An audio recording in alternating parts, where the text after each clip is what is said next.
চন্দ্রবিন্দু মূলত কিসের পরিবর্তিত রূপ, চন্দ্রবিন্দু কিসের পরিবর্তে ব্যবহৃত হয় আমরা এইচএসসি তে উচ্চারণ পড়েছি, একটু খেয়াল করো, একটু খেয়াল করো। এইচএসসি তে আমরা উচ্চারণ পড়েছি, এই এইচএসসি তে যে উচ্চারণ ছিল, এইচএসসি তে যে উচ্চারণ ছিল সেই উচ্চারণে আমরা দেখতাম চন্দ্রবিন্দু ব্যবহৃত হয়, ব্যবহৃত হয় কিনা। এইচএসসি তে যে আমরা উচ্চারণ পড়েছি সেই উচ্চারণে দেখেছি আমরা চন্দ্রবিন্দু ব্যবহৃত হয়। যেমন আমরা যদি লিখি পদ্ম, এই পদ্মতে কি হতো, পদ্ম, একটা চন্দ্রবিন্দু ব্যবহৃত হতো। আমরা দেখেছি আমরা যদি লিখতাম বিজ্ঞান, এই বিজ্ঞানে কি হতো, বিগ গান, এই গানে কি হতো, একটা চন্দ্রবিন্দু ব্যবহৃত হতো। ওকে, বিজ্ঞান, সরি একটু ভুল হলো, বিজ্ঞান।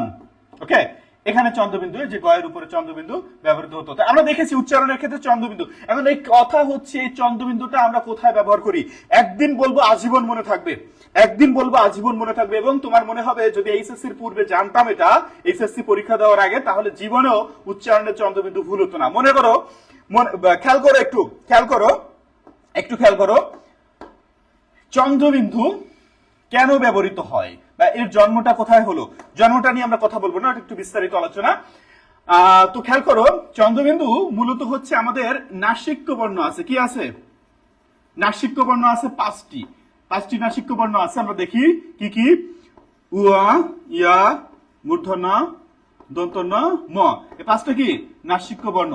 এই পাঁচটা নাসিক্য বর্ণ, এই পাঁচটা নাসিক্য বর্ণের পরিবর্তে, পাঁচটা নাসিক্য বর্ণের পরিবর্তে চন্দ্রবিন্দু চিহ্ন ব্যবহৃত হয়। পাঁচটা নাসিক্য বর্ণের পরিবর্তে কি হয়, চন্দ্রবিন্দু ব্যবহৃত হয়। কি বলছে, চন্দ্রবিন্দু মূলত কিসের পরিবর্তিত রূপ। এখন খেয়াল করো, এই পাঁচটা নাসিক্য বর্ণকে কি, মানে পাঁচটা বর্ণকে কি বলা হচ্ছে, ধ্বনিকে কি বলা হচ্ছে, নাসিক্য বর্ণ। এই নাসিক্য বর্ণের আরো একটি নাম আছে, আনুনাসিক। কি নাম আছে, আনুনাসিক, আনুনাসিক ধ্বনি।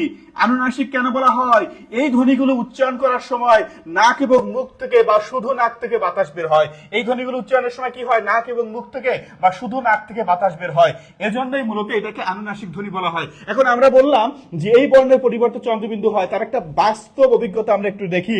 যেমন আমরা যদি লিখি পাঁচ, আমরা কি লিখবো, পাঁচ, এই পাঁচ লিখতে আমরা একটা চন্দ্রবিন্দু দিই। এই চন্দ্রবিন্দুটা কোথা থেকে আসলো, খেয়াল করি, আর পাঁচ লিখতে একটা চন্দ্রবিন্দু দিই, এই চন্দ্রবিন্দুটা কোথা থেকে আসলো, এর পরের আগের ধ্বনিটা আমরা যদি দেখি, এটা ছিল পঞ্চ, কি ছিল, পঞ্চ, পঞ্চ থেকে কি আসছে, পঞ্চ থেকে আসছে পাঁচ। এই পঞ্চতে দেখো একটা ইও আছে, কিন্তু এখানে সেটা কি আছে, নেই। এই ইওটা যেহেতু বিলুপ্তি ঘটেছে বা পরিবর্তন ঘটেছে, তাই চন্দ্রবিন্দু চিহ্ন ব্যবহৃত হচ্ছে। এবং আদি স্বরের বৃদ্ধি ঘটছে। আদি স্বরের বৃদ্ধিটা কি, এই পয়ের সঙ্গে দেখো একটা অ ছিল, কিন্তু এখানে কি হয়েছে, আ হয়েছে।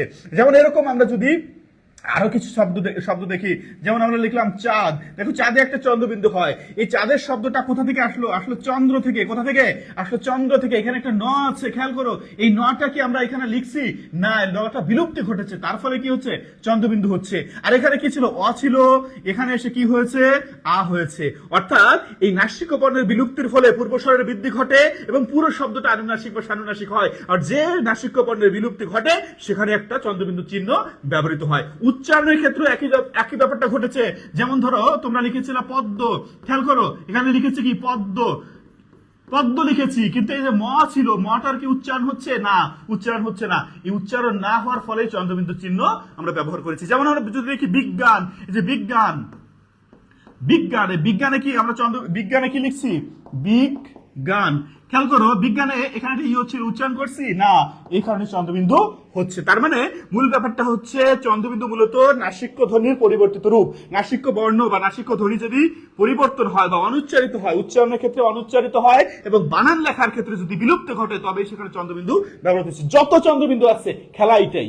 যেমন আমরা তার লিখতে একটা চন্দ্রবিন্দু দিই, এবং ছোটবেলা থেকে শুনে আসছি যে তারে চন্দ্রবিন্দু থাকলে সম্মানীয় ব্যক্তির ক্ষেত্রে ব্যবহৃত হয়, কিন্তু এটার কারণ মূলত ওখান থেকে একটা নাসিক্য বর্ণ বিলুপ্তি ঘটেছে। কিভাবে, খেয়াল করো, মূলত ওই তার ছিল তানার, আমরা একটু সম্মানীয় ব্যক্তিকে তার না বলে তানার বলতাম বা তেনার বলতাম।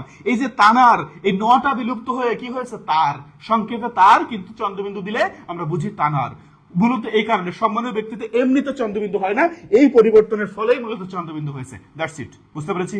যদি বুঝে থাকো, এটা ভালো লাগে বা বুঝে থাকো, তাহলে লেখো যে বুঝতে পেরেছি, ক্লিয়ার।